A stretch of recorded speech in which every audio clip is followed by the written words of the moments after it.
क्या हम लोग का टॉपिक था कल? कॉन्सेप्ट ऑफ अकाउंटिंग हम लोग कर रहे थे। और कॉन्सेप्ट ऑफ अकाउंटिंग में हम लोगों ने 3 कॉन्सेप्ट करा हुआ था। कौन कौन कॉन्सेप्ट था अपना? Entity concept.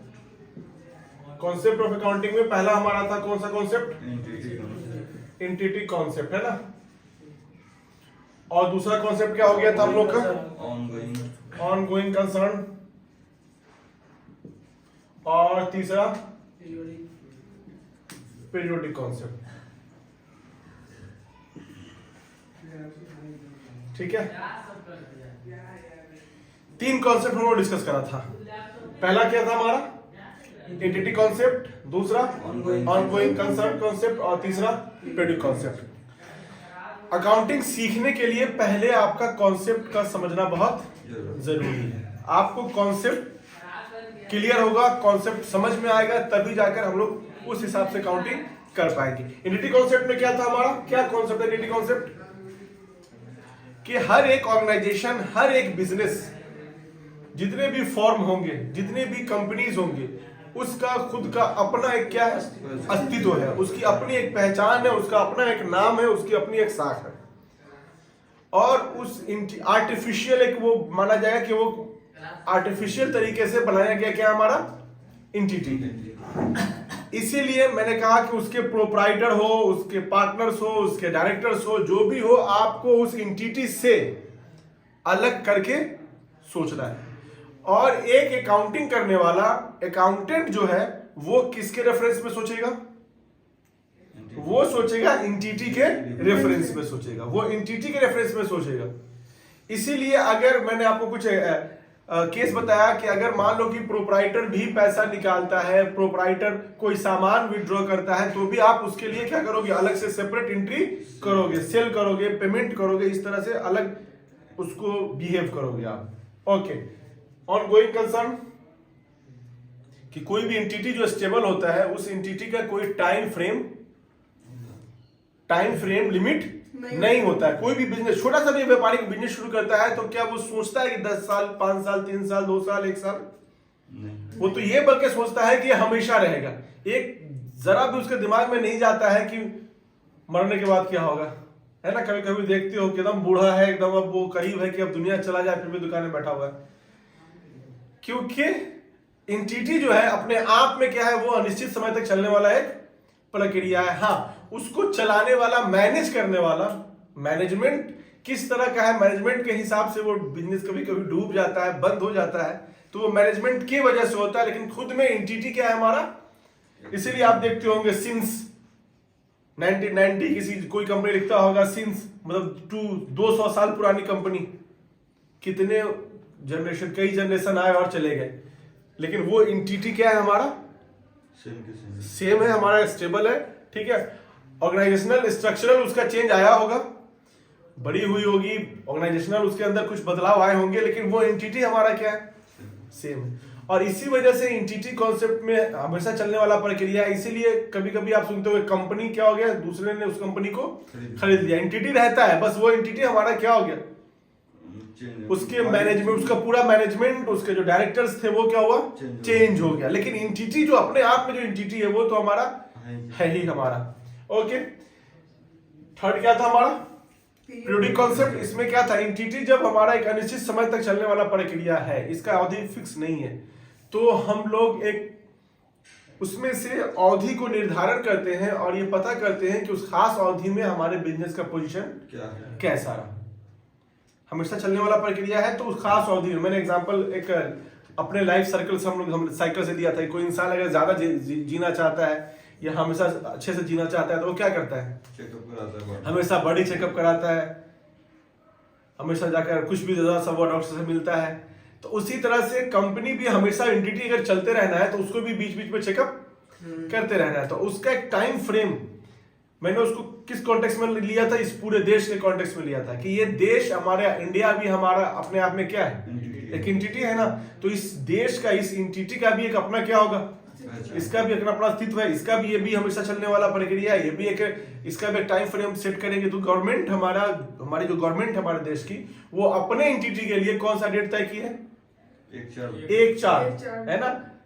जिसको हम लोगों ने कहा था फाइनेंशियल ईयर, ये वही पीरियोडिक कॉन्सेप्ट से ही क्या निकला हमारा, फाइनेंशियल ईयर निकला है हमारा, ठीक है, जिसमें उस खास अवधि में हमारे उस एंटिटी का एक्टिविटीज कैसा रहा, उसका क्या परफॉर्मेंस रहा, उसका रिजल्ट कैसा आया, उससे आउटपुट क्या हुआ, इस पूरे चीजों का एनालिसिस करने के लिए हम एक अवधि का क्या करते हैं, निर्धारण करते हैं, और वही अवधि हमारा क्या कहलाता है, फाइनेंशियल ईयर कहलाता है, जिसका निर्धारण अभी हमारा क्या है, 1/4 है।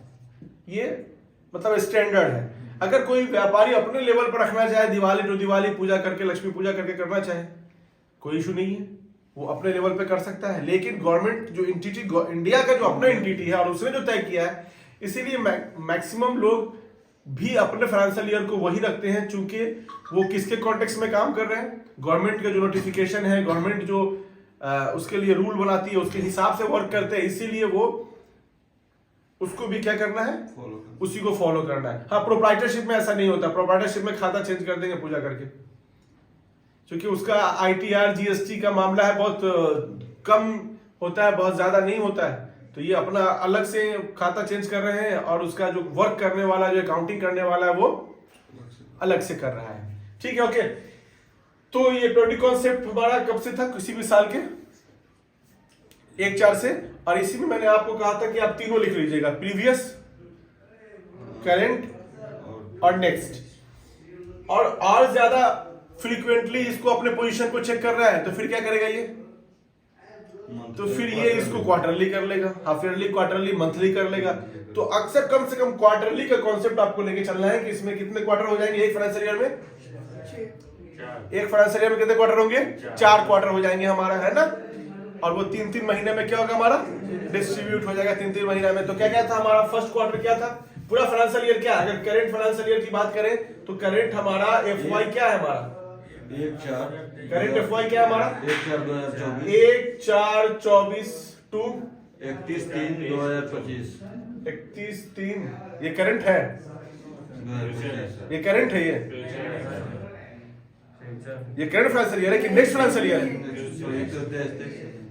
अभी हमारा करंट फाइनेंशियल ईयर क्या है, 1/4/23 से 31/3/2024, ये हमारा करंट फाइनेंशियल ईयर ना। आप नेक्स्ट की बात कर रहे थे, और इसको 4 क्वार्टर में कितना बांटा गया, कब बांटा गया इसको, कौन कौन, पहला क्वार्टर क्या हो जाएगा, 1/4/23 टू 30 जून 2023 हो जाएगा। दूसरा क्वार्टर, ये फर्स्ट क्यू हो गया 1 जुलाई टू 30 सितंबर 23, सेकेंड क्यू, थर्ड 1 अक्टूबर, ओके 1 अक्टूबर टू 31 दिसंबर 2023, 31 दिसंबर 23, ये हो गया हमारा थर्ड क्यू। फोर्थ क्यू 1 जनवरी 1/1/24 टू 31/3/24, ये हो गया हमारा फोर्थ क्वार्टरली। क्वार्टर को हमेशा प्रैक्टिस में रहना चाहिए, इसलिए क्या है GST वगैरह में भी जब हम लोग वर्क करेंगे, रिटर्न फाइल करेंगे, तो उसमें अक्सर होगा कि first quarter, second quarter, advance tax जब इनकम टैक्स में जमा किया जाता है तो क्वार्टरली एडवांस टैक्स जमा किया जाता है, उसका डेट होता है। TDS जब रिटर्न फाइल किया जाता है, मतलब TDS जब काटते हैं उसको जब किया जाता है, तो उसको भी क्वार्टरली, कम से कम क्वार्टरली किया जाता है। तो आगे क्वार्टर का बहुत ज्यादा यूज होगा, तो क्वार्टर बोलने का मतलब सेकंड क्वार्टर, थर्ड क्वार्टर, जैसे बोला जाए तुम्हारे दिमाग में कंप्लीट किया जाना चाहिए, वो एक टाइम फ्रेम जो है, वो टाइम फ्रेम तुमको समझ में आना चाहिए। बहुत GST के रिटर्न्स भी जाते हैं, क्वार्टरली रिटर्न जाते हैं, मंथली रिटर्न जाते हैं, एनुअल रिटर्न जाते हैं, ठीक है। तो ये अभी तो हम लोग का ये स्टार्ट है काउंटिंग कॉन्सेप्ट का, और यही धीरे धीरे हमारे और दूसरे मॉड्यूल में क्या होता जाएगा, एडवांस होता जाएगा। ये हमारा बेस है, इसको हमें अच्छे से समझना है, ताकि हम लोगों का और दूसरा जिसके बाद टैक्स के जो मॉड्यूल है, इन्वेंट्री के जो मॉड्यूल है, सारे मॉड्यूल में ये आपको बेनिफिट करेगा। तो 3 हम लोगों ने कॉन्सेप्ट को डिस्कस करा था हमारा, ओके। अब आइए हम लोग का चौथा कॉन्सेप्ट आगे। कॉन्सेप्ट बहुत सारे हैं, लेकिन उसमें से जो इंपॉर्टेंट है, जिससे माइंडसेट करना है, हमें माइंड में एकदम से जहन में अपने बैठा के रखना है और उसी के हिसाब से अपने को वर्क भी करना है। चौथा कॉन्सेप्ट हमारा है dual aspect. Dual aspect concept, dual aspect, दो पक्ष। ये अकाउंटिंग का एक बहुत ही स्टैंडर्ड और बहुत ही इंपॉर्टेंट आपका कॉन्सेप्ट है और इसी कॉन्सेप्ट से हम लोग डबल एंट्री सिस्टम को क्या करते हैं, फॉलो करते हैं। किस एंट्री सिस्टम को? डबल एंट्री सिस्टम को, है ना। अक्सर अकाउंट्स में बहुत सुनते होंगे, हाँ डेबिट क्रेडिट करते हैं और इसी में कंफ्यूज रहते हैं। तो ये बहुत कंफ्यूज होने की जरूरत नहीं है। आगे के जैसे हम लोग अगला सेशन हम शुरू करेंगे, बहुत आसानी से चीजों को हम समझेंगे, मॉडर्न तरीके से समझेंगे, ठीक है। पहले ये कॉन्सेप्ट में होता क्या है कि किसी एंटिटी का जितने तरह के भी ट्रांजेक्शन होंगे, एंटिटी में जितने तरह के भी ट्रांजेक्शन होंगे, जो भी लेन देन होंगे, जो भी एक्टिविटीज होंगे, उसका जो रिकॉर्ड आप मेंटेन करेंगे, तो उसको रिकॉर्ड को मेंटेन करने के लिए आपको दो एस्पेक्ट्स को क्या करना है, समझना है। आपको ये दो एस्पेक्ट्स को कैसे समझना है? अकाउंटिंग में जहां पर ये पूरा कॉन्सेप्ट फॉलो नहीं होता है, प्रोप्राइटरशिप के बिजनेस में अक्सर आप देखेंगे बहुत सारे लोग हैं, अपने अपने लेवल पे सब लोग अकाउंटिंग करते हैं। हर छोटा से छोटा व्यापारी भी क्या करता है, अकाउंटिंग करता है, लेकिन वो अकाउंटिंग जो होता है वो एक्यूरल बेस्ड होता है, कैश बेस्ड अकाउंटिंग होता है। वो लोग कंप्लीट डबल एंट्री सिस्टम को फॉलो नहीं करते हैं। दोनों में क्या फर्क है पहले हम लोग समझ लेते हैं, एक्यूरल या कैश बेस्ड अकाउंटिंग सिस्टम और हमारा डबल एंट्री सिस्टम। मान लो कि आप ही अगर आपको कहा जाए किसी दुकान का हिसाब रखना है, आप क्या करोगे? या फिर क्या सारे दुकानदार जो बिजनेस कर रहे हैं, खासकर प्रोप्राइटरशिप में, सब लोग पूरा अकाउंटिंग सीख के आया हुआ है तब बिजनेस कर रहा है? लेकिन आप देख रहे हो कहीं ना कहीं वो हिसाब रखता है। कुछ भी हुआ देखते हो, कहीं कोई डायरी में या कॉपी में कुछ ऐसा नोट करके रखता है। तो वो क्या है कि हर तरह के व्यापारी अपने अपने हिसाब से कुछ ना कुछ तरीका क्या किया, बना लिया। मैक्सिमम जो तरीका अपना रहे होते हैं, तो मैक्सिमम को आप देखेंगे वो क्या करते हैं कि एक उनके पास होता है कैश बुक। कौन सा बुक होता है उनके पास? कैश बुक वाला एक कॉपी रखे रहते हैं आमतौर पे, ठीक है। और कैश बुक वाले कॉपी में रखे रहते हैं और मैक्सिमम वो अपना एक डेट डाल दिए, जो भी डेट का है वो स्टार्टिंग के जो पैसा उसके गले में था उतना उसने लिख दिया। और फिर उसके बाद ये दो पार्ट किए रहते हैं, कितने लोग 4 पार्ट किए रहते हैं, कितने लोग 2 ही पार्ट है, एक तरफ जो भी पैसा आया और एक तरफ जो खर्च किए, ठीक है। अब इसमें से अगर कहीं और से पैसा आया तो इसमें वो क्या करते हैं, ऐड करते हैं, और जो भी खर्च हुआ उसमें से वो क्या करते हैं, खर्च के नाम पर यहां पर से घटा देते हैं, ठीक है। टी स्नैक्स, टी में खर्च हुआ, चाय में खर्च हुआ 50 रुपया, है ना। स्टाफ को मान लो सैलरी उसी महीने में दे दिया किसी को 3500 रुपया, तो वो इधर लिखते हैं और लास्ट में फिर वो क्या करेंगे, टोटल आया, टोटल गया, एक बैलेंस अपना निकाल लिया और यही बैलेंस फिर किस डेट पे चला जाएगा, आगे के डेट पे चला जाएगा। वो सिर्फ किसको मिलाते हैं, कैश को। वो सिर्फ किसको मिलाते हैं, कैश को। रोज अपना कैश को मिला लिया कि हाँ मेरा इतना आज, चूंकि उनका टोटल सेल कैश से हो रहा है इसीलिए वो कैश को ही अपना क्या करते हैं, कैश को मिला लिया, तो माना कि हमारा टोटल सेल इतना हुआ हमारा। या फिर ज्यादा से ज्यादा उनके पास सेल का बिल होता है, कार्बन कॉपी होगा, तो जब भी सामान किए सेल किए वो उसमें क्या करते हैं, अपना कार्बन कॉपी लगाया, जितनी बार सेल किए उतनी बार सेल का एंट्री कर दिया और लास्ट में टोटल जोड़ लिए। इसमें क्या होगा, ये सिंगल एंट्री सिस्टम है। क्या है हमारा, सिंगल एंट्री सिस्टम है। इनको ज्यादा से ज्यादा पता होगा क्या कि कैश इनका रोज इनके पास कितना बचता है, या फिर अब तो यूपीआई वगैरह का दौर आ गया है तो अब तो बैंक से भी होता है, तो बैंक से भी ऑलरेडी अपना स्टेटमेंट देख लिए, बैंक का पासबुक वगैरह देख लिए, नेट बैंकिंग है या फिर ऑनलाइन बैंकिंग है तो वहां से वो अपना स्टेटमेंट डाउनलोड कर लिए और वहां से वो मिला लिए। लेकिन वो जो बैंक के स्टेटमेंट भी डाउनलोड किए हैं तो ये इनका अकाउंट्स नहीं है, बैंक वाले ने, बैंक ने अकाउंट रखा है ना, बैंक जो अकाउंटिंग रखा वो इस दुकानदार के हिसाब से रखा है कि बैंक वाले ने अपने हिसाब से रखा है? बैंक वाले ने अपने हिसाब से रखा है। इस चीजों को भी आगे हम लोग समझेंगे। बैंक के स्टेटमेंट को समझना, बैंक में जो सीसी अकाउंट होता है, कैश क्रेडिट अकाउंट होता है, या फिर नॉर्मली करेंट अकाउंट होता है। मैक्सिमम लोगों के पास मैसेज आता है your account has been credited, है ना, अकाउंट हैज बीन डेबिटेड। या फिर पासबुक देख रहे हैं, जो अकाउंट्स के स्टूडेंट नहीं है उनका तो बात छोड़ दीजिए, जो कॉमर्स के और अकाउंट्स के स्टूडेंट है उसमें से भी 90% को इनफैक्ट पासबुक भी समझ में नहीं आता है। वो पासबुक में अंदाज से कि यहाँ एक तरफ जब भी है, एक तरफ डिपॉजिट, एक तरफ विड्रॉल लिखा हुआ है, और बगल में बैलेंस देख के ऊपर में जो एक्टिविटीज किया उसको सोच के आगे सोचते हैं।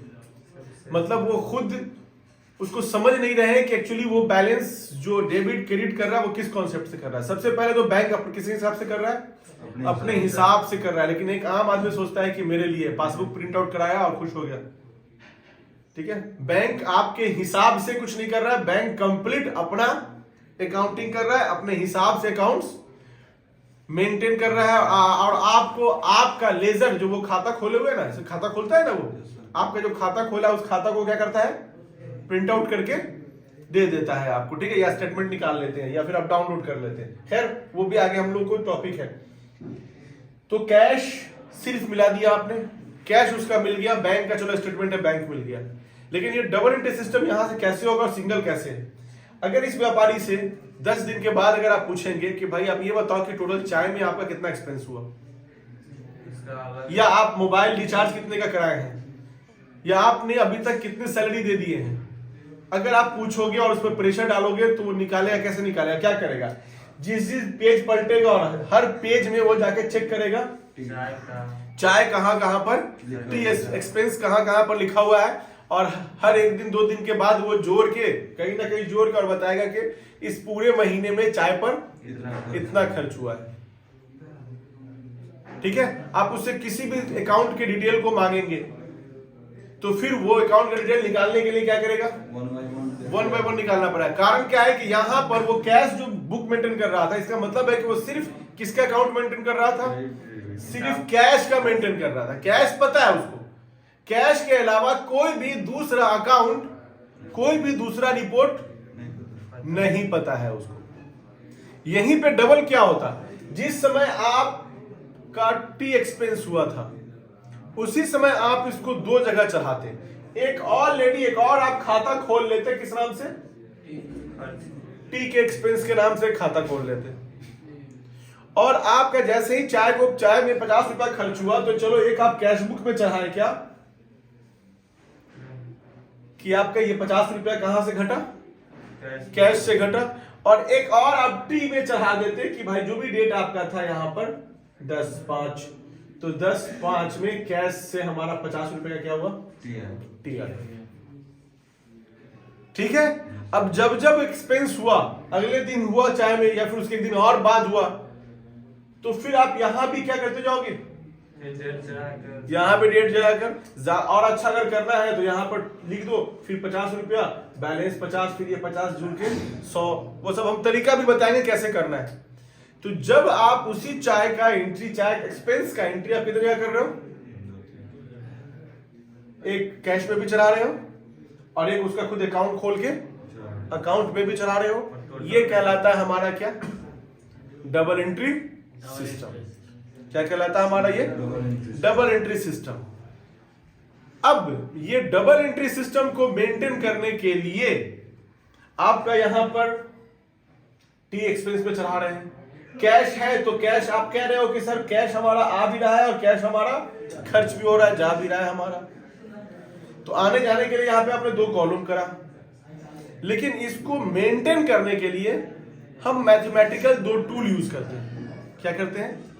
2 टूल यूज करते हैं। जैसे हम लोग मैथ बना रहे हैं तो प्लस माइनस का वगैरह का क्या यूज करते हैं? सिंबल यूज करते हैं। हमें सिंबल देखते ही समझ में आ जाता है कि हमें क्या करना है? डिवाइड करना है। सिंबल देखते ही हमें समझ में आ जाता है क्या करना है? हमें गुना करना है। वैसे ही अकाउंट को मेंटेन करते समय, अकाउंटिंग करते समय आपको कहीं भी इस तरह का कोई सिंबल नहीं यूज करना है। कहीं पे भी इस तरह का कोई सिंबल यूज नहीं करना है। अकाउंटिंग का जो लैंग्वेज ऑफ द बिजनेस है उसको मेंटेन करने के लिए आपके पास जो दो टूल है, वो दो टूल आपके पास कौन सा है? डेबिट और क्रेडिट, है ना। इसको शॉर्ट में हम लोग बीआर और सीआर लिख देते हैं ना, या फिर इसको हम लोग लिख देते हैं बाई और टू। ठीक है, ये सिर्फ एक दो टूल है। अभी आपके लिए थोड़ा सा दिमाग में ये लग रहा होगा क्या बता रहे हैं, डेबिट क्रेडिट कुछ समझ में नहीं आ रहा है, कोई टेंशन नहीं लेना है। आगे हम लोग जैसे बढ़ेंगे और उसका जब एंट्री करना हम लोग सीखेंगे तो ये चीज हमारा क्लियर हो जाएगा। अभी इतना समझे कि डबल एंट्री सिस्टम हमारा क्या है, कि हमारा कोई भी ट्रांजेक्शन होगा उस ट्रांजेक्शन को हम क्या करेंगे, दो जगह हमें चलाना है। कितनी जगह चलाना है? दो जगह चलाना है। दो जगह का मतलब हो गया कि आपको अलग अलग क्या खोलने होंगे, अलग अलग अकाउंट खोलना होगा, अलग अलग खाता खोलना होगा, उस नाम से खोलना होगा जिस नाम जो एप्रोप्रिएट हमें लग रहा है उसके रिकॉर्ड को मेंटेन करने के लिए, है ना। तो अकाउंट का खोलना, अकाउंट का सही से नाम देना, ये आगे सेशन में हमारे इसके बाद के सेशन में होगा। ये अपने आप में एक इंपॉर्टेंट चीज है कि हम अकाउंट का नाम कैसे देंगे। ठीक है, जब अकाउंट्स का नाम निकालने हमारे लिए हमें आ जाएगा तो फिर उसके बाद एंट्री करना भी हमारे लिए आसान हो जाएगा। तो एक ड्यूल एस्पेक्ट कॉन्सेप्ट समझ में आ रहा है? इस कॉन्सेप्ट में दिमाग में बस सेट कर लीजिए कि हमारा कोई भी अकाउंट्स में जब रिकॉर्ड मेंटेन होगा तो मिनिमम हमारे पास कितने एस्पेक्ट होंगे, कितने पक्ष होंगे? दो पक्ष तो होना है। अब वो कौन होगा, वो दो पक्ष जो निकल कर आएगा उसका हम क्या करेंगे, ये आगे का मामला है। लेकिन प्राइमरी ये है कि हमें रिकॉर्ड को मेंटेन करते समय कितना पक्ष होगा? दो पक्ष होगा। ओके, चलिए नेक्स्ट कॉन्सेप्ट जो कि पहले ही डिस्कस करना चाहिए, कोई नहीं, मनी मेजरमेंट कॉन्सेप्ट। कौन सा है हमारा? Money measurement concept. Money measurement concept का मतलब कि आप के जो भी ट्रांजैक्शन होंगे बिजनेस में, जो भी एक्टिविटीज होंगे बिजनेस में, उस एक्टिविटीज में से उस एक्टिविटीज को अकाउंट मेंटेन करना है, या अकाउंटेंट की वो एक्टिविटीज को मेंटेन करना रिस्पॉन्सिबिलिटी है जिस लेन देन में या जिस एक्टिविटीज में किसका इन्वॉल्व हो, पैसे का इन्वॉल्व हो। यहां पे दो तीन चीजें आपको पहले समझना है। पहले एक्टिविटीज जिसमें पैसा इन्वॉल्व हो, और फिर उसका कैलकुलेशन कि हाउ मच, कितना, दोनों निकालना है आपको। उसका अमाउंट भी आपको कैलकुलेट करना होगा कितना। फॉर एग्जाम्पल आप किसी एंटिटी में, एग्जाम्पल के लिए आप किसी इंस्टीट्यूशन में ही हैं, अगर वहां पे बहुत सारी एक्टिविटीज हो रहे हैं, ट्रेनिंग लेना, लैब में कोई है लैब ले रहा है, कोई फैकल्टी है, अटेंडेंस बनना, बच्चे का आना, कौन आया, किसका एग्जाम हुआ, किसका एग्जाम नहीं हुआ, एक्टिविटीज तो बहुत सारे हैं। लेकिन वहां पे अकाउंटिंग करने वाले जो बंदे होंगे, जो अकाउंट्स को मेंटेन करेंगे, उसको किस एक्टिविटीज से मतलब होगा? हर वो एक्टिविटीज से मतलब होगा जिस एक्टिविटीज में क्या इन्वॉल्व है, पैसा, करेंसी, जिस जगह आप रह रहे हैं, जिस करेंसी में वहां पर लेन देन हो रहा है, जिसमें भी पैसा इन्वॉल्व होगा, उसका रिपोर्ट रखना किसकी जवाबदेही होगी? अकाउंटेंट की जवाबदेही होगी। उसको इससे मतलब नहीं है कि कौन आया और कौन नहीं आया। हाँ, लेकिन अगर ये होगा कि आने और ना आने पर एब्सेंट फी होता या फाइन होता, तो फिर अब उसका रिस्पॉन्सिबिलिटी हो जाता किसका भी रिपोर्ट रखना कि कौन कौन नहीं आया है। जैसे ही फाइन का मामला आ गया कि नहीं आने पर मान लो कि 10 रुपया फाइन है, तो 10 रुपया नहीं आने पर फाइन है। इससे पहले कोई फाइन नहीं था तो अकाउंटेंट को उससे मतलब नहीं था। जैसे ही मामला हो गया कि फाइन लगना है उसमें 10 रुपया नहीं आने पर, तो ये हो गया हमारा क्या, अब मनी मेजरमेंट अब वहां पे करना है आपको।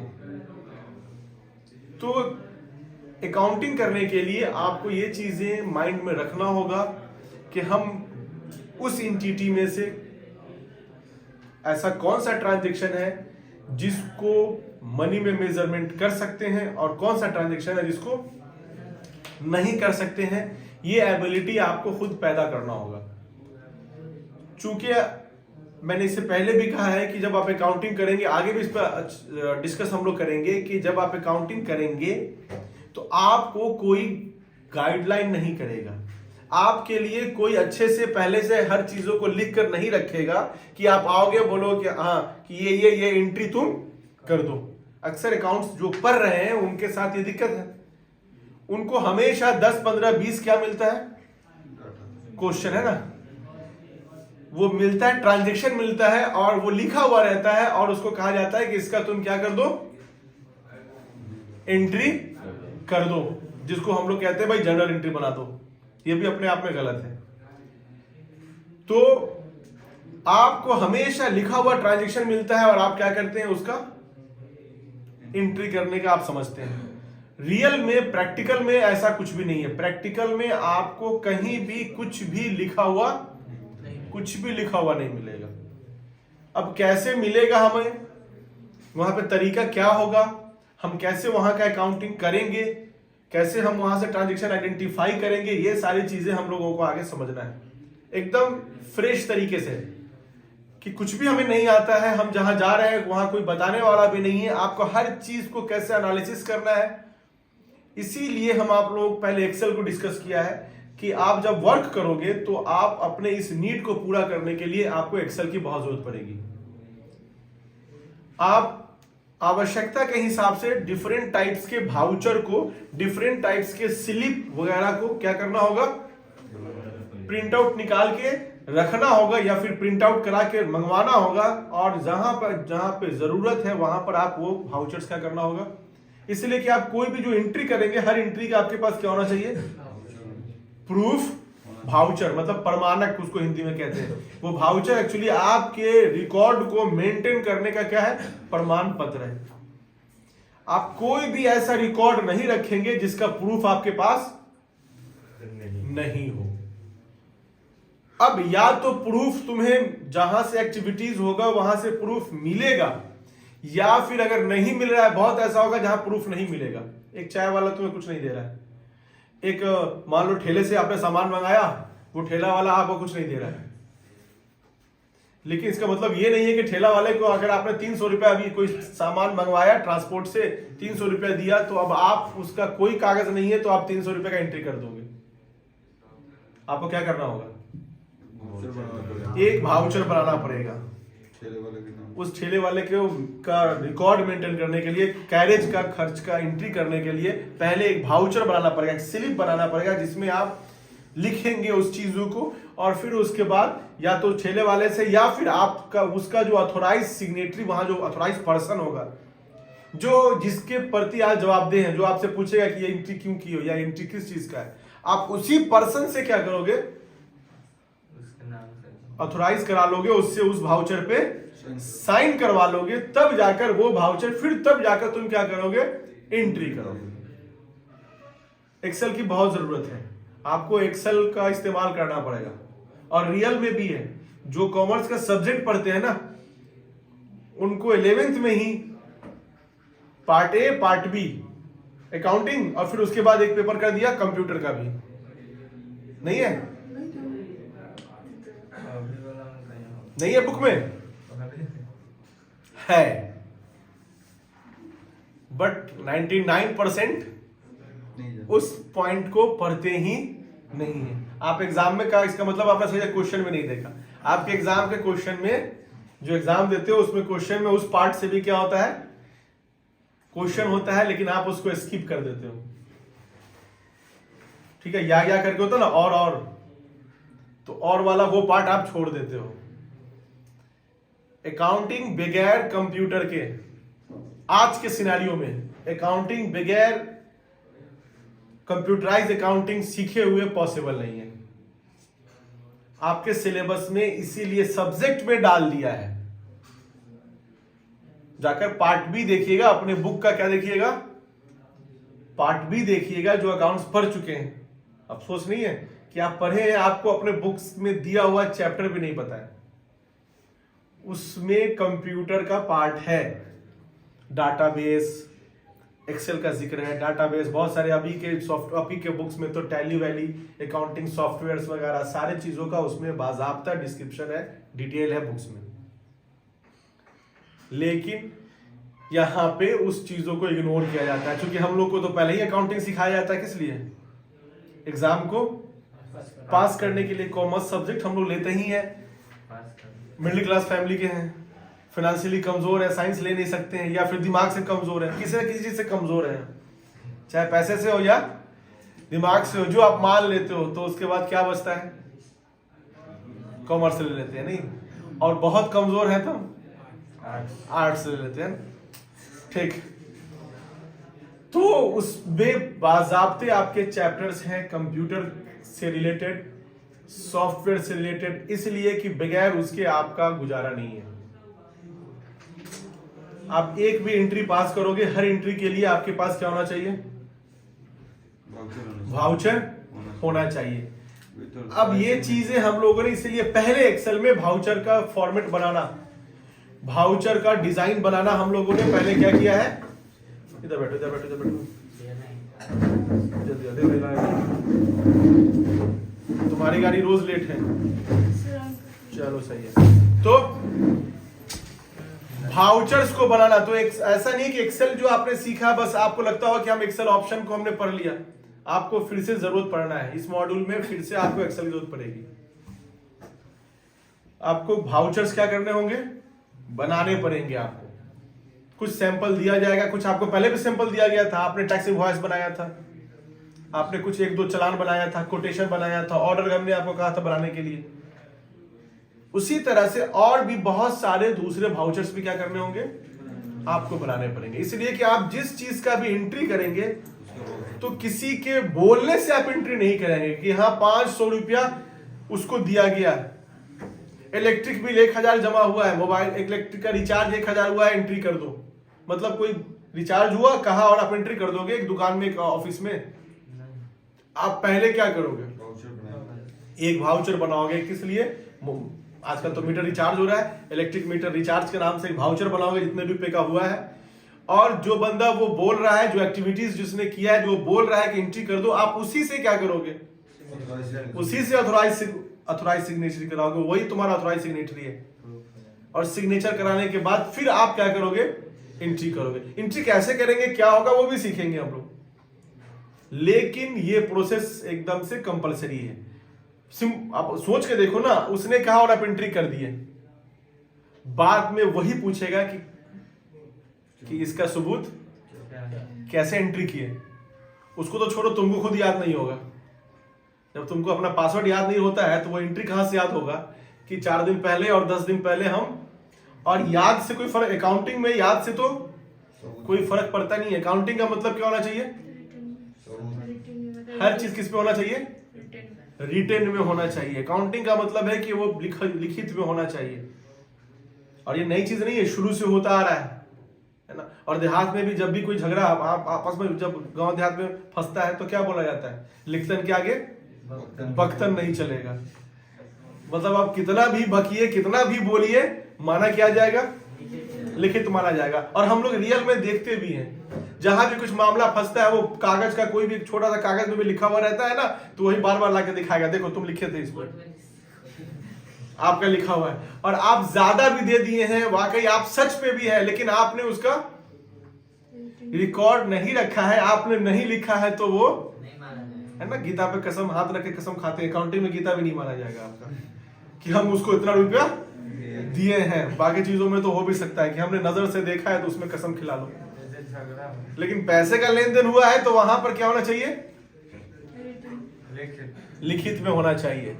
अकाउंटिंग में ना लिखित में करने के लिए लोग तरह तरह के दिमाग में एक्सक्यूज कि हाँ लिखेगा, अकाउंट्स मेंटेन करेगा, लिखेगा। ऐसा लगता है कि बिहारी सब में खासकर लिखने का मतलब विश्वास नहीं है ना। आम आदमी ये ना बोलेगा, इतना यकीन नहीं है। और जो ये बोल रहा है कि आपको विश्वास नहीं है, इसका मतलब तुम मान लो कि गड़बड़ है। विश्वास में कुछ थोड़ी होता है, पैसे का लेन देन है तो वो चीज किस पे होता है? रिटेन होता है। विश्वास पे नहीं होता है। और जो ये बोल रहा है विश्वास नहीं है, इसका मतलब है कि वाकई गड़बड़ होना है आपका हर काम। और ये हर जगह है, धार्मिक पुस्तक से लेकर आप जिस धर्म को मानते हो सब में ये चीज कहा जाता है कि क्या करो, लेन देन करो तो किसमें करो, लिखित में करो, रिटेन में होना चाहिए। लेकिन हम में से किसी भी इंसान को आदत, लिखित का मतलब ये नहीं कि जाके पहले कॉमर्स अकाउंटिंग सीखोगे तब, आपको जिस तरीके से लिखना है, मैंने क्या कहा, छोटा दुकानदार भी अपने तरीके से भी लिख लेता है। सिर्फ लिखने आना चाहिए, कोई ना कोई तरीका तो अपना ही लेता है। एक छोटा सा किराना दुकान, पान दुकान भी है, वो भी अगर किसी को उधार बेच रहा है तो उसका भी खाता खोल दिया है, बोलने वाला कोई तो 20 रुपया 25 रुपया 25 रुपया, ठीक है, छोटे छोटे, ठीक है। कंप्लीट अकाउंटिंग नहीं है, उसको कंप्लीट अकाउंटिंग नहीं कह सकते हो आप। उससे ये नहीं कह सकते हो कि 6 महीने के बाद, 1 साल के बाद आपका प्रॉफिट कितना हुआ, लॉस कितना हुआ, कितना फायदे में जा रहे हैं, वो बता भी नहीं पाएगा। इसलिए कि प्रॉफिट लॉस और ये सारी चीजों को पता करने के लिए जो भी इससे पहले एक्टिविटीज हुआ है सब का क्या होना चाहिए, प्रॉपर रिकॉर्ड मेंटेन होना चाहिए, जो कि हम लोग सीखेंगे, ठीक है। वो सिंगल एंट्री सिस्टम या जिसका कोई रिपोर्ट नहीं बन पाता है, इसीलिए आगे हम लोग सिंगल एंट्री सिस्टम और डबल एंट्री सिस्टम में अंतर भी हम लोग अगला सेशन में डिस्कस करेंगे। और इस तरह का अकाउंटिंग का कोई बेस नहीं है, कोई उसका रिपोर्ट नहीं। वैसा अकाउंटिंग तो हम आप तो रोज करते हैं, पर बिहार के तो 90% लोग करते हैं। किसी भी चाय की दुकान, समोसा की दुकान में गए, भीड़ है, उसका हिसाब बैठा देते हैं। मान लो समोसा की दुकान में गए, बहुत भीड़ है, तो 2 आदमी है, दोनों बैठ के हिसाब ही करेगा, कोई और बात नहीं करेगा कि इतना है, इतना बेचता होगा पर समोसा, 7 रुपया रखे हुए हैं, 2 रुपया बचता होगा, दिन भर में 100, मतलब आप पूरा हिसाब किताब बैठा रहे हैं उसका। अच्छा, आप ही अगर उस दुकान में जहां खाली है जाते हो, उस बेचारे का हिसाब नहीं करते हो। आप जिसका देखते हो कि हाँ ज्यादा भीड़ है, जिसका ज्यादा चल रहा है, उसका क्या कर देते हो, हिसाब कर देते हो। ऐसा हिसाब करने वाला हर दूसरे घर में बैठा हुआ है, नहीं करते हो, आप भी कर देते हो किसी का हिसाब।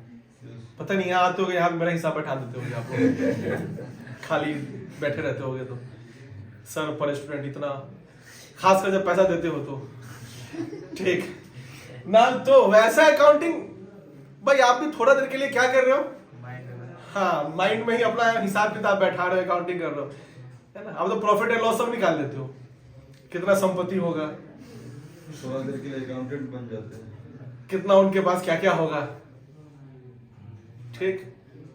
और आपको जितना ज्यादा उसके लिए जितना ज्यादा जानकारी होगा उतना हिसाब बैठा दोगे आप।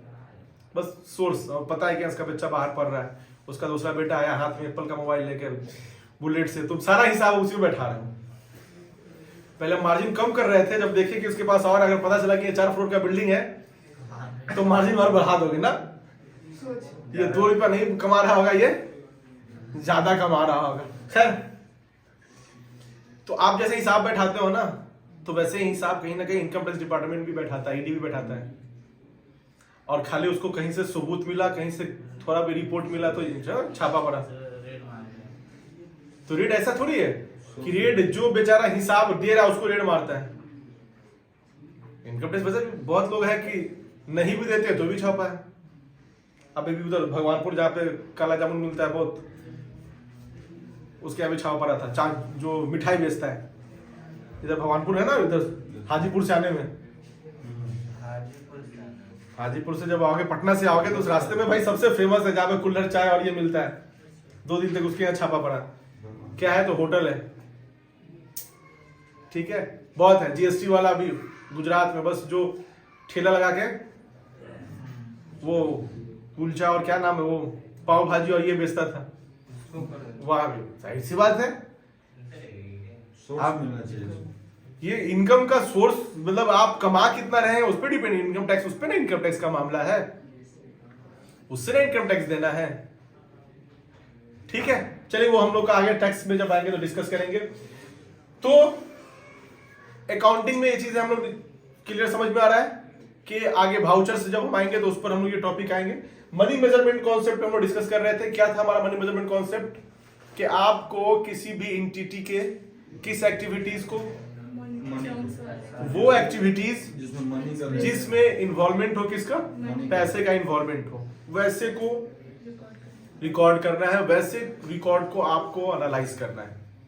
बाकी एक्टिविटीज को दिमाग मत लगाइए। मैनेजमेंट है, बहुत सारे टीम वर्क है, बहुत सारे लोग होते हैं, लेकिन अकाउंटेंट को अपनी रिस्पॉन्सिबिलिटी समझनी है, ठीक है। उसका एक ये चीजें हैं, आपको फटे में टांग नहीं अड़ाना है कि वो टीचर क्लास लिया, वो क्लास नहीं लिया, या वो किसी बिजनेस में वो सेल्समैन आया नहीं आया, वो मैनेजमेंट का पार्ट है। हाँ, आने और ना आने से सैलरी काटना है तो आपको उसका रिपोर्ट रखना होगा कि हाँ क्यों नहीं आया, क्या जवाबदेही है, वो मैनेजमेंट समझे। आपको सिर्फ कैसे एक्टिविटीज को मेंटेन करना है जिसमें पैसे का क्या है, इन्वॉल्वमेंट है। अगर आने ना आने से आपको कोई दिक्कत नहीं है, नहीं आने पर कोई सैलरी नहीं कटिंग हो रहा है, आपको टेंशन नहीं लेना है। लेकिन अगर उसको सैलरी तैयार आपको करना है जिसमें आपको उसके एब्सेंट को क्या करना है, ये दिखाना है कि अगर वो नहीं आता है तो उसके सैलरी को हम क्या करेंगे, माइनस करेंगे। तो फिर अब आपके लिए जरूरी हो जाता है कौन सा रिपोर्ट, उसका प्रेजेंट और एब्सेंट वाला रिपोर्ट, तब आपके लिए मायने रखता है, तब आप उसमें से कैलकुलेशन करोगे, ठीक है। Okay, money measurement concept clear है, ठीक है। ये जो भी कॉन्सेप्ट आपको बताया जा रहा है ना, ये कॉन्सेप्ट को सिर्फ इसलिए नहीं बताया जा रहा है कि आप ये मत सोचिए कि अच्छा सिलेबस में होगा, सर डिस्कस कर रहे हैं। ये आपके दिमाग को, आपके जहन को इस तरह से सोचना है। आपके दिमाग में ये चीजें जब बैठ जाएंगी तो आप उसी रेफरेंस में क्या करोगे, उसी रेफरेंस में सोचोगे, ठीक है। तो चलो आगे हम लोग और कॉन्सेप्ट को डिस्कस करते हैं, लेकिन उससे पहले कुछ होमवर्क हम लोग देते हैं। इससे पहले भी 2 दिन से होमवर्क आपका छूट जा रहा है, ठीक है। होमवर्क आपको घर से ये करके लाना है कि आप सबको मैंने कहा था फर्स्ट डे बिजनेस करना होगा ऑन पेपर। इमेजिनेशन ऐसे भी बहुत तेज है आप लोगों का, बहुत इमेजिन करते हो, तो कुछ इमेजिनेशन आपको करना है किसको लेकर, बिजनेस को लेकर, ठीक है। कैसे इमेजिनेशन करना है, क्या करना है, अभी मैं आपको समझा रहा हूं। सबसे पहले आपको फर्स्ट डे मैंने पूछा था कि आप में से कौन लोग बिजनेस करना चाहते हैं, तो फिर से पूछते हैं कौन कौन लोग बिजनेस करना चाहते हैं।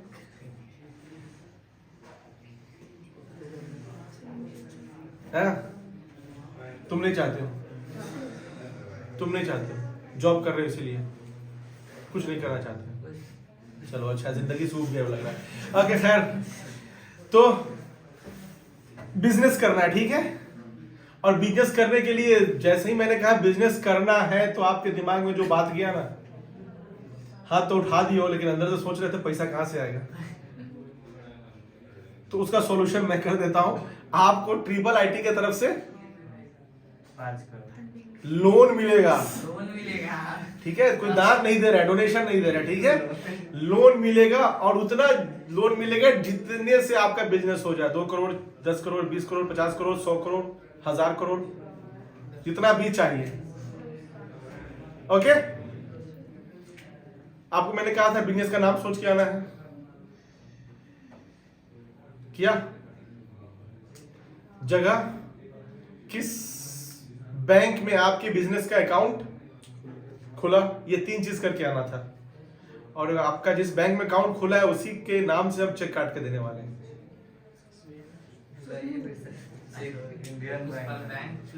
बैंक तो आपको चूज करना होगा, अकाउंट नंबर भी बताना पड़ेगा, ठीक है। ऐसे ही रैंडमली कुछ बता देना, ऐसा नहीं कि अपना ओरिजिनल सेविंग वाला दे देना, लग रहा है कि सर वाकई चेक दे भी रहे हैं, ठीक। मैंने शुरू में कहा इमेजिनेशन, ठीक है।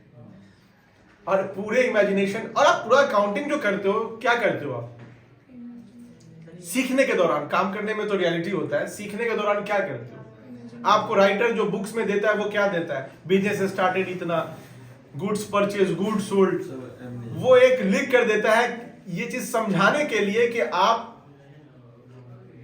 इसका क्या मेंटेन कर रहे हो, रिकॉर्ड मेंटेन कर रहे हो। लेकिन जब बच्चा उस चीजों को बना रहा होता है तो बोलता है ये क्वेश्चन है जिसका क्या करना है, उसको आंसर देना है, जवाब देना है। नहीं बना तो सर जवाब लिख देंगे उसका। लेकिन वो सवाल जवाब नहीं है, वो क्या है, राइटर आपको ये समझाने के लिए कि आप कैसे ट्रांजैक्शन का रिकॉर्ड मेंटेन करोगे। वो कुछ ट्रांजैक्शंस को क्या करता है, आपको लिख कर देता है, जिसका रियल लाइफ से कोई भी वास्ता नहीं है। जब आप वर्क करोगे तो कहीं भी कोई ट्रांजेक्शन लिखा हुआ नहीं रहेगा। एक शब्द एक लाइन में नहीं लिखा रहेगा। जैसे आप एंट्री कर देते हो goods purchase from so on rupees 10,000 purchase account debit to so on account, वो भी याद है। क्योंकि कितना बार मैं रिपीट किया, क्वेश्चन को बनाया कि क्या हो गया, याद हो गया। ठीक है, ये रियल में ऐसा कुछ भी नहीं होता है। तो यही फर्क हो जाता है, जब वो अकाउंटिंग पढ़ रहा होता है, जब वो सब्जेक्ट को पढ़ रहा होता है और जब रियल में वर्क करने के लिए जाता है, दोनों में जब जमीन आसमान का फर्क उसको समझ में आता है।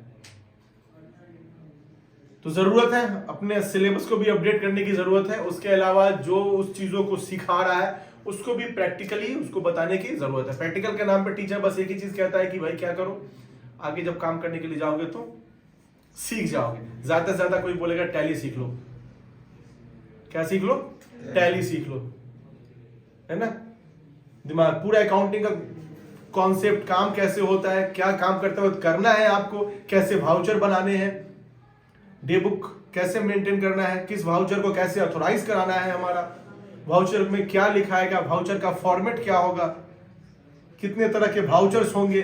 रियल में इन सब चीजों को उसको बताया ही नहीं जाता है और वर्क इसी कॉन्सेप्ट से करना है, इसीलिए बहुत फर्क हो जाता है।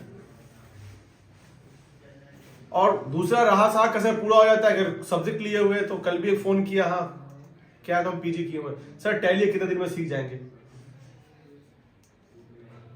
हम बोला कि भाई तुम्हारे ऊपर डिपेंड करता है, फिर कितना दिन में, हम बोला कि 15 दिन में भी या 3 महीने में भी। नहीं सर हमारा पीजी है, मतलब वो कहना चाह रहा है कि हम कॉमर्स सब्जेक्ट से हैं, ठीक है, आप सिर्फ टैली पर एक बार बैठा दो, बाकी तो हम कर ही लेंगे। टैली वो तो सिर्फ एक क्या है, बना बनाया सॉफ्टवेयर है। वो जो भाउचर हम एक्सेल में बनाने की बात कर रहे हैं, वो भाउचर वो क्या कर दिया, बना दिया। लेकिन किस भाउचर का यूज करेंगे हम, उसके अंदर किस तरह के कंटेंट को लिखेंगे, ये क्या सॉफ्टवेयर हमें बताएगा। ये तो हमें क्या करना होगा, खुद से करना होगा। कौन सा ट्रांजैक्शन लेन देन होगा, उसके लिए हम क्या एंट्री करेंगे, क्या सॉफ्टवेयर बताएगा। सॉफ्टवेयर तो सिर्फ क्या दे रहा है आपको, ऑप्शन दे रहा है, स्टेप दे रहा है, लेकिन उसको चलाने के लिए, उस पर काम करने के लिए आपको क्या चाहिए, कॉन्सेप्ट चाहिए। वो समझने को तैयार नहीं हो, चूंकि वो मान रहा है कि हम किस सब्जेक्ट से हैं, कॉमर्स से, वो भी पीजी है ना, कम से कम 7 साल का तो तजुर्बा हो ही गया उसको नहीं पढ़ने का। तो ये चीजें जब तक आप प्रैक्टिकल नहीं समझेंगे, वर्क को नहीं समझेंगे, इसलिए आज के टाइम में कहता हूं कि सब्जेक्ट मैटर ही नहीं करता है, कौन किस सब्जेक्ट से। एग्जाम पास हो गया सब बराबर, एग्जाम पास, मार्कशीट आ गया, जब तक के पता ना चल जाए कि पास हुए कि फेल हुए, उस समय तक दिमाग में रहता है। जिस दिन आपके हाथ में मार्कशीट मिला कि पास हो गए, खबर मिला कि पास हो गए, आधा सब्जेक्ट तो ऐसे ही भूल जाओगे। सारा सवाल जवाब जितना दिमाग में था सब भूल जाओगे, बचा के उस दिमाग में उस समय तक रहता है जब तक कि आपको पता ना चल जाए कि आप फर्स्ट डिवीजन। और जिसको जितना ज्यादा मार्क्स की बात आती है उतना जल्दी वो भूल जाता है, नहीं। ठीक है, खैर तो सब क्वेश्चन ये घर से करके ये लाना है आप लोगों को कि बिजनेस करके लाना है, ठीक है। तो जल्दी से आप लोग निकालिए अपना अपना नोटबुक और उसमें आप लिखिए, बिजनेस का नाम लिख दिए, बिजनेस का नाम, बिजनेस का नाम जल्दी से लिखिए। और दूसरा जगह बैंक अकाउंट, और पहला जो ट्रांजैक्शन है, पहला ट्रांजैक्शन आपका क्या है, पहला ट्रांजैक्शन लोन आपने ट्रिपल आईटी से प्राप्त किया, लोन फ्रॉम ट्रिपल आईटी, कितना रुपीस, 1 करोड़, 5 करोड़। भाई करोड़ से नीचे हम नहीं देंगे, हम बहुत बड़े हैं। लोन दे रहा है, चुकाना है तो ऐसा बिजनेस करके लाना है, क्या बात कर रहे हैं। करोड़ से नीचे हम नहीं देंगे, हमारा स्टैंडर्ड हाई है हमारा। हाँ, पर स्टूडेंट कुछ भी बोल सकते हैं, हाँ कुछ भी फिलहाल बोल दो, आगे उसको